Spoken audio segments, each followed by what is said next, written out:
নারায়ণগঞ্জবাসীকে যে অন্ধকারের মধ্যে নিমজ্জিত করেছিল 15.5 বছর। তারা বলেছিল কোনো কিছুর দরকার হবে না, শুধু নারায়ণগঞ্জই যথেষ্ট। শুধু বলেছিল নেত্রী নির্দেশ দিলে আমরা এটা করে ফেলবো, শুধু বলেছিল নেত্রী নির্দেশ দিলে আমরা ওটা করে ফেলবো। আমি আপনাদের কাছে আজ নারায়ণগঞ্জবাসীকে সাক্ষী রেখে জানতে চাই, আপনার নেত্রী এমন অপকর্ম করলেন, সেই নির্দেশটুকু দেওয়ারও তো তিনি সময় পেলেন না। যে নারায়ণগঞ্জে আমরা এখানে বসেছি, গোটা বাংলাদেশ শুধু নয়, গোটা পৃথিবীর মানচিত্রে বাংলাদেশকে একটা সন্ত্রাস এবং ত্রাসের রাজত্ব হিসাবে পরিচিত করা হয়েছিল, এবং সেই সন্ত্রাস এবং দখলদারিত্বের রাজত্বের মূল নায়ক হিসাবে যারা এই নারায়ণগঞ্জের ভূমিকা রেখেছেন, আমরা আজকে ঘৃণা এবং ধিক্কার জানাই আমাদের এই প্রিয় মাতৃভূমি রক্তে রঞ্জিত শহীদদের বাংলাদেশকে। তারা সন্ত্রাস এবং নৈরাজ্যের রাজত্বের পাশাপাশি খেলা হবে বলে আমাদেরকে যে অপমান লাঞ্ছনা করেছেন, সেখান থেকে হেফাজত করেছেন। ভবিষ্যতে আর খেলা হবে না, এখন শুধু ন্যায়ের প্রতিযোগিতা হবে। জামাত ইসলামী নারায়ণগঞ্জ মহানগরী উদ্যোগে আয়োজিত আজকের এই বিশাল কর্মী সম্মেলন, নারায়ণগঞ্জ মহানগরী জেলার সম্মানিত নেতৃবৃন্দ, ওলামা ইকরাম, ইমাম, খতিব, শিক্ষক, শ্রদ্ধাভাজন সুধী মণ্ডলী, সাংবাদিক ভাই বন্ধুগণ, সম্মানিত ছাত্র যুবক ভাইয়েরা, আসসালামু আলাইকুম ওয়া রাহমাতুল্লাহি ওয়া বারাকাতুহু। আল্লাহ শুকরিয়া আদায় করছি যে আল্লাহ তাআলা আমাদের এই প্রিয় মাতৃভূমি বাংলাদেশে 2024 সালের 5ই আগস্ট পরবর্তী ছাত্র জনতার সফল গণ অভ্যুত্থানের মধ্য দিয়ে আমাদেরকে একটি সুন্দর পরিবেশে উন্মুক্তভাবে এখানে বসে আল্লাহর শুকরিয়া আদায় করার তৌফিক দিয়েছেন। সেই আল্লাহ তাআলার প্রতি প্রাণ খুলে আমরা সবাই শুকরিয়া আদায় করি, আলহামদুলিল্লাহ। সম্মানিত ভাইয়েরা, বাংলাদেশের বর্তমান প্রেক্ষাপট যদি আপনারা সামনে রাখেন, আমরা যদি সামনে রাখি, বিশেষ করে যে নারায়ণগঞ্জে আমরা এখানে বসেছি, গোটা বাংলাদেশ শুধু নয়, গোটা পৃথিবীর মানচিত্রে বাংলাদেশকে একটা সন্ত্রাস এবং ত্রাসের রাজত্ব হিসাবে পরিচিত করা হয়েছিল, এবং সেই সন্ত্রাস এবং দখলদারিত্বের রাজত্বের মূল নায়ক হিসাবে যারা এই নারায়ণগঞ্জের ভূমিকা রেখেছেন, আমরা আজকে ঘৃণা এবং ধিক্কার জানাই আমাদের এই প্রিয় মাতৃভূমি রক্তে রঞ্জিত শহীদদের বাংলাদেশকে। তারা সন্ত্রাস এবং নৈরাজ্যের রাজত্বের পাশাপাশি খেলা হবে বলে আমাদেরকে যে অপমান লাঞ্ছনা করেছেন, সেখান থেকে হেফাজত করেছেন। ভবিষ্যতে আর খেলা হবে না, এখন শুধু ন্যায়ের প্রতিযোগিতা হবে। আমরা খেলার রাজত্ব শেষ করে দিয়েছে ছাত্র জনতা। আপনাদের সেই খেলায় আপনারা অবতীর্ণ হওয়া তো দূরের কথা, খেলার মাঠে নামা তো দূরের কথা, আপনারা বারবার এই জাতিকে নিয়ে যে মস্করা করেছেন, বারবার নারায়ণগঞ্জবাসীকে যে বিশ্বের দরবারে অপমান এবং লাঞ্ছিত করেছেন। আমরা আজকে শিল্পকলা একাডেমি, বাংলাদেশ জামাত ইসলামী, এখানকার কর্মী এবং সম্মানিত সুধী মণ্ডলী, সাংবাদিক ভাই বন্ধুদের কাছে অঙ্গীকার করছি, সন্ত্রাস এবং দখলদারিত্বের সেই রাজত্বের খেলা থেকে আমরা ন্যায়, সততা, দক্ষতা, দেশপ্রেমের প্রতিযোগিতায় নারায়ণগঞ্জকে পরিচিত করব ইনশাআল্লাহ। কারণ আমাদের শিক্ষার্থী ছাত্র জনতা যে স্লোগান তুলেছিল সেদিন রাজপথে, বুলেটের সামনে জীবন বাজি রেখেছিল, তাদের স্লোগান ছিল উই ওয়ান্ট জাস্টিস। আমরা ন্যায় বিচার চাই, আমরা ন্যায়ের শাসন চাই। এই জাস্টিসের কথাই ইসলাম বলে, এই জাস্টিসের কথাই বাংলাদেশ জামাত ইসলামী বলেছে। জাস্টিস মুখের কথায় হয় না, সন্ত্রাসের গডফাদারদেরকে দিয়ে জাস্টিস করা যায় না বলেই আজ বাংলাদেশ জামাত ইসলামের প্রতি এদেশের সাধারণ মানুষের ভালোবাসা কয়েক কোটি গুণ বৃদ্ধি পেয়েছে। আমাদের সাধারণ শিক্ষার্থী বন্ধুরা স্লোগান তুলেছিল, আমরা বৈষম্যহীন একটা রাষ্ট্র প্রতিষ্ঠা করতে চাই। আমি সাংবাদিক বন্ধুরা আছেন, সুধী মণ্ডলী আছেন, শিক্ষক, বুদ্ধিজীবী আছেন, এখানে আমাদের সম্মানিত ভাইয়েরা এখানে আছেন। বৈষম্য রাষ্ট্র ছিল তো একটা জাহিলি রাষ্ট্র। প্রিয় নবী মুহাম্মদ রাসূলুল্লাহ সাল্লাল্লাহু আলাইহি সাল্লাম সেই বৈষম্যের রাষ্ট্রকে বৈষম্যহীন একটা রাষ্ট্রে পরিণত করার জন্য তিনি বৈষম্যের শিকার নারীদেরকে ইসলামের আলোকে তাদেরকে বৈষম্য থেকে বাঁচিয়েছেন। অর্থনীতির বৈষম্য বাঁচাবার জন্য প্রিয় নবী মুহাম্মদ রাসূলুল্লাহ সাল্লাল্লাহু আলাইহি সাল্লাম সুদ মুক্ত অর্থনীতি ব্যবস্থা তিনি চালু করেছেন। বৈষম্যহীন একটা রাষ্ট্র গঠন করার জন্য তিনি সামাজিক বিভেদ দূর করেছেন। আজকে যদি আমরা খুব খোলামেলা একটা কথা বলতে চাই, আমাদের সাধারণ তরুণ ছাত্র সমাজ, শিক্ষার্থী এবং জনতা, আমাদের প্রিয় আবু সাঈদ এবং মীর মুগ্ধরা জীবন বাজি রেখে যে বৈষম্যহীন একটা বাংলাদেশের জন্য তারা লড়াই করেছে, এক কথায় যদি বলা যায় তাহলে প্রকৃতপক্ষে বৈষম্যহীন একটা রাষ্ট্রের নিশ্চয়তা দিতে পারে শুধুমাত্র ইসলাম।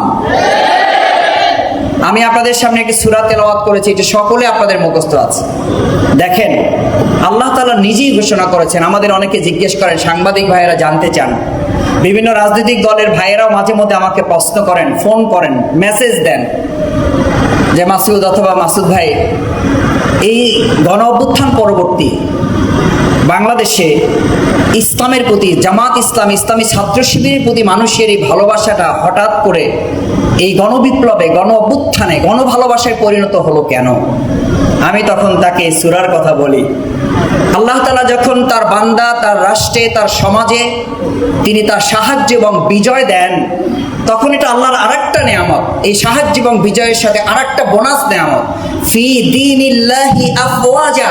দলে দলে মানুষ মানুষের আদর্শের দিকে ধাবিত হবে না, দলে দলে মানুষ আল্লাহর দ্বীনের দিকে ধাবিত হবে। তারই প্রমাণ বাংলাদেশ জামাত ইসলামী। এটি বাংলাদেশ জামাত ইসলামীর আলাদা কোনো কৃতিত্ব নয়, এটি আব্দুল জব্বারের কোনো কৃতিত্ব নয়, এটি আমিরে জামাত ডক্টর শফিকুর রহমান ভাইয়ের কোনো কৃতিত্ব নয়। এটি যে সাহায্য এবং বিজয়ের উপরে বাংলাদেশের আজকে সুন্দর নতুন আরেকটা স্বাধীনতা আমরা পেয়েছি, সেই স্বাধীনতার সাথে এটা আল্লাহর আরেকটা নেয়ামত যে মানুষ মানুষের তন্ত্র মন্ত্রের দিকে ধাবিত হবে না, মানুষ সমস্ত বৈষম্যের বিরুদ্ধে বৈষম্যহীন একটা রাষ্ট্র প্রতিষ্ঠা করার জন্য ইসলামকে বেছে নিয়ে ইসলামের দিকে তারা ধাবিত হবে। তারই প্রমাণ হচ্ছে আজকে এই শিল্পকলা একাডেমি। ভাইয়েরা, আপনাদের নিশ্চয়ই মনে আছে, এরকম এক পবিত্র জুমার দিনে ঢাকার পল্টনে, বাইতুল মোকাররমে, পল্টন মসজিদে আশেপাশে আমাদের ভাইয়েরা শুধু নামাজ পড়তে যেত। এই আজকের মতো একটু পরে আপনারা যেমন জুমার নামাজ আদায় করতে যাবেন, জুমার নামাজ আদায় করতে যেত। শুধু জুমার নামাজের পর দলে দলে লোকরা মসজিদ থেকে বের হতো। এই অপরাধে তৎকালীন কতিপয় পুলিশের সদস্যরা গেট লাগিয়ে দিয়ে একজন একজন করে বের করতো। মনে হতো ওটা আমাদের বাংলাদেশ না, এটা রক্তাক্ত আর একটা ফিলিস্তিন। যারা করেছেন তারা কোথায়, জাতি জানতে চায়, জাতি এটাও জানতে চায়। সেদিন আমাদের এই ভাইদেরকে দরজা লাগিয়ে একজন একজন করে বের করতেন আর গুলি তাক করে রাখতেন। ওই গুলি এবং ওই গুলের বুলেট আমাদের বাংলাদেশের এই জনগণের নাগরিকের ট্যাক্সের টাকায় কেনা। আপনি কোন সাহসে আমাদের ওই মুসল্লিদের মুখে তা ধারণ করেছিলেন? জাতি আরো জানতে চায়। এখন আপনাদের মোবাইলে ভিডিওতে সার্চ দেন, বিপ্লব কুমার সরকার কোথায়? আপনি আজকে এই শিল্পকলা একাডেমি থেকে আমাদের কথা কান খুলে শোনেন সোশ্যাল মিডিয়ার মাধ্যমে। যদি বেঁচে থাকেন তাহলে নিশ্চয়ই আপনার কানে আমাদের আওয়াজ পৌঁছবে।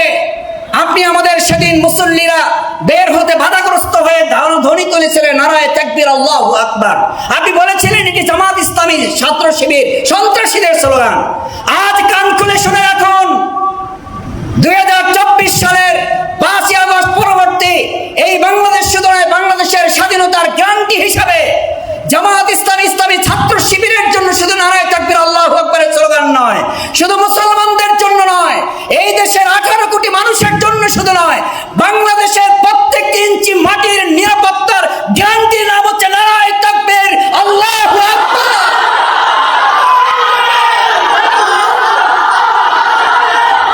আমাদের সেই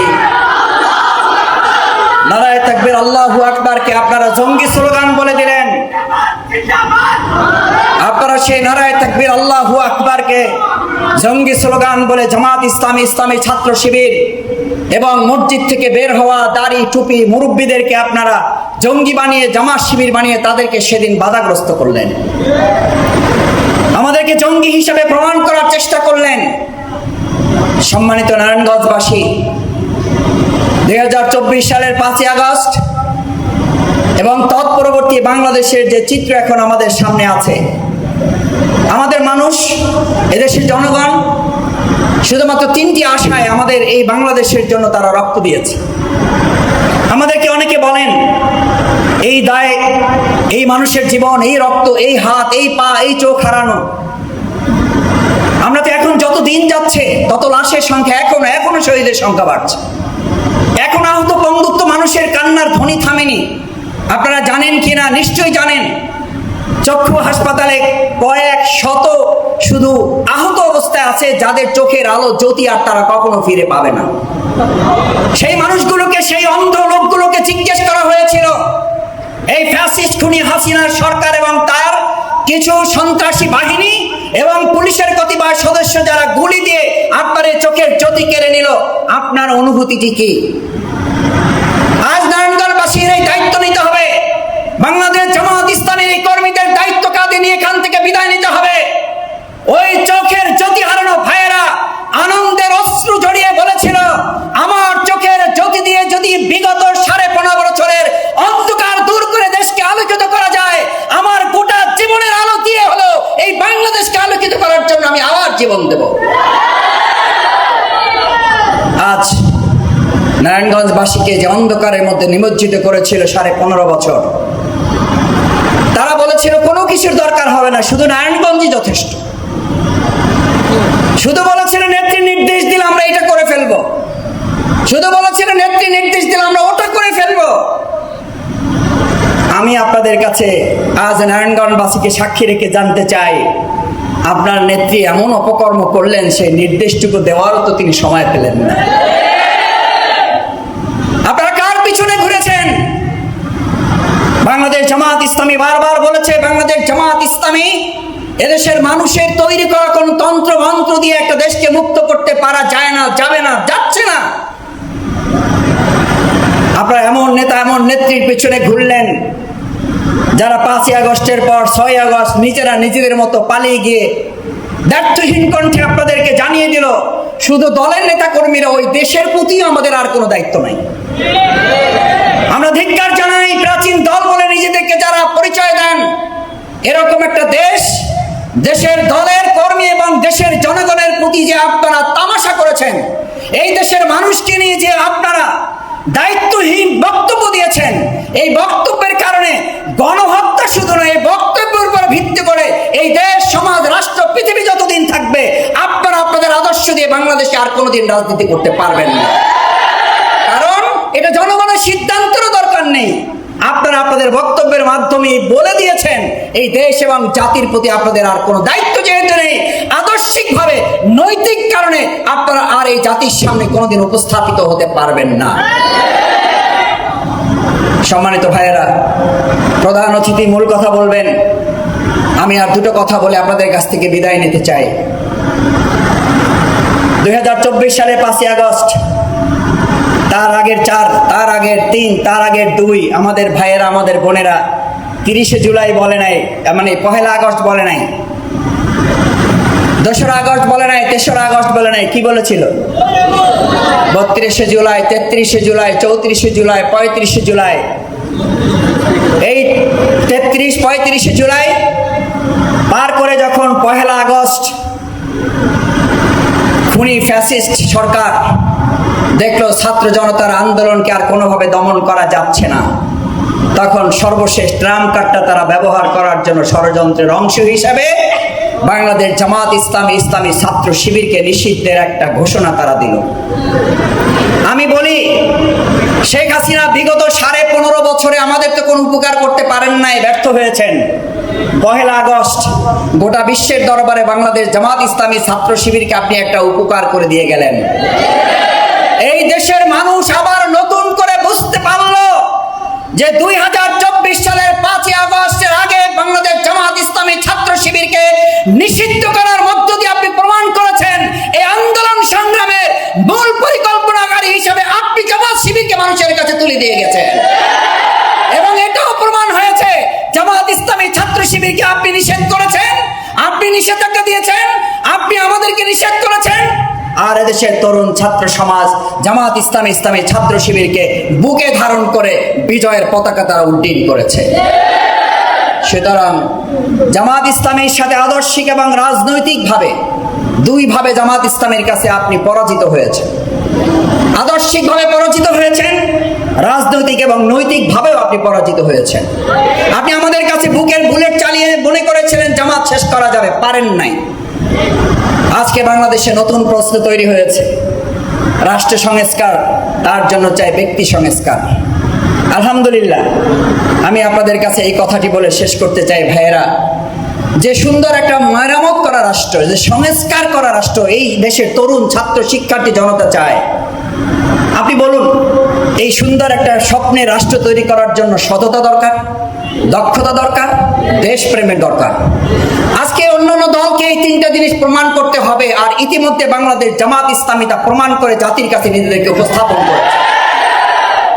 দুর্নীতিতে নিমজ্জিত একটা সরকারের মধ্যেও বাংলাদেশ জামাত ইসলামের 2 জন মন্ত্রী 3টি মন্ত্রণালয় পরিচালনা করে। এই সাংবাদিক ভাইদের মধ্যেও নিশ্চয়ই তখন কেউ কেউ ছিলেন, সেই তথ্য এখনো সংসদে আছে, সেই তথ্য টিআইবির কাছে আছে, সেই তথ্য প্রেস ক্লাবের সাংবাদিক সম্মেলনের কাছে আছে। ওই মন্ত্রী 2 জন জামাত ইসলামীর আমির এবং সেক্রেটারি জেনারেল মাওলানা মতিউর রহমান নিজামী আলী হাসান মুজাহিদ ভাই প্রমাণ বলেছিলেন, আমরা যদি 2 টাকার দুর্নীতি করেছি প্রমাণ করতে পারে, শুধু মন্ত্রণালয় নয়, শুধু সংসদ সদস্য নয়, আমরা জামাত ইসলামীর সাধারণ সহযোগী সদস্য পদ থেকে প্রত্যাহার করব। কেউ আজ পর্যন্ত তা প্রমাণ করতে পারে নাই। এটি প্রমাণিত জামাত ইসলামী সৎ। সুতরাং সততার দিক বিবেচনায় যদি আপনি এটি প্রমাণ করতে চান, আলহামদুলিল্লাহ, বাংলাদেশ জামাত ইসলামী সেটি মুখে নয় বাস্তবে প্রমাণ করতে আমরা সক্ষম হয়েছি। দ্বিতীয়ত, এই দেশের ছাত্র জনতা এখন কি চায়? দক্ষতা চায়। আমাদেরকে কেউ কেউ মনে করে আমরা শুধু মসজিদে ইমামতি করতে পারি, কেউ কেউ মনে করে খুব বড় জোর হইলে আমরা জানাজা ইমামতি করে দাফন কাফন সম্পন্ন করা টুকটাক যোগ্যতা আমাদের আছে। মিলাদ শরীফ পড়ায় হয়তো আমরা টুকটাক কাজ মানুষের হৃদয় অর্জন করতে পারি। কিন্তু আজকে প্রমাণ হয়েছে বাংলাদেশ জামাত ইসলামী সততার পাশাপাশি দক্ষতার মানদণ্ডে অন্য যে কোনো দুনিয়াবী দৃষ্টির চেয়ে আমরা আমাদের জায়গায় মানুষের কাছে আস্থা অর্জন করতে সক্ষম হয়েছে। তৃতীয়ত, সবচেয়ে বড় আজকে দেশের জন্য সংকট, যারা অন্তর্বর্তীকালীন এই সরকারের দায়িত্বে এখন আছেন, যারা কাজ করছেন, তারা প্রতিবার বারবার বলছেন আমাদের কিছু সৎ লোক হয়তো টুকটাক পাওয়াও যাচ্ছে, কিছু দক্ষ যোগ্য লোক হয়তো পাওয়াও যাচ্ছে, সবচেয়ে সংকট হচ্ছে যেটা দেশপ্রেমিক লোকের অভাব। আপনাদের মনে থাকার কথা, সম্মানিত নারায়ণগঞ্জবাসী, আমাদের শ্রদ্ধেয় কর্মী ভাইয়েরা, সুধী মণ্ডলী, 2008 সালের নির্বাচন পরবর্তী বাংলাদেশ জামাত ইসলামী আমাদের দেশকে নিয়ে ষড়যন্ত্রের অংশ হিসাবে টিপাই মুখ বাদ যখন তার নির্মাণ পরিকল্পনা করা হয়, এই মাওলানা কি মাসুম ভাই সহ জামাত ইসলামীর তৎকালীন আমির জামাত মাওলানা মতিউর রহমান নিজামী ভাই, সৈয়দ আলী হাসান মোহাম্মদ মুজাহিদ ভাইয়ের নেতৃত্বে সারা দেশে আমরা তীব্র আন্দোলন করেছিলাম। সেদিনই প্রমাণ করেছিলাম নির্বাচনে আমাদেরকে হারিয়ে দেওয়া হলেও জনগণের ভালোবাসার কাছে আমাদেরকে হারাতে পারবেন না। আমরা সেদিন প্রমাণ করেছি আধিপত্য গোষ্ঠীর কাছে আমাদের নেতৃবৃন্দ ফাঁসির মঞ্চে দাঁড়িয়েছে, দেশপ্রেমের প্রশ্নে, ইমানের প্রশ্নে আপোষ না করে আমরা শাহাদাতের নজরানা পেশ করেছি।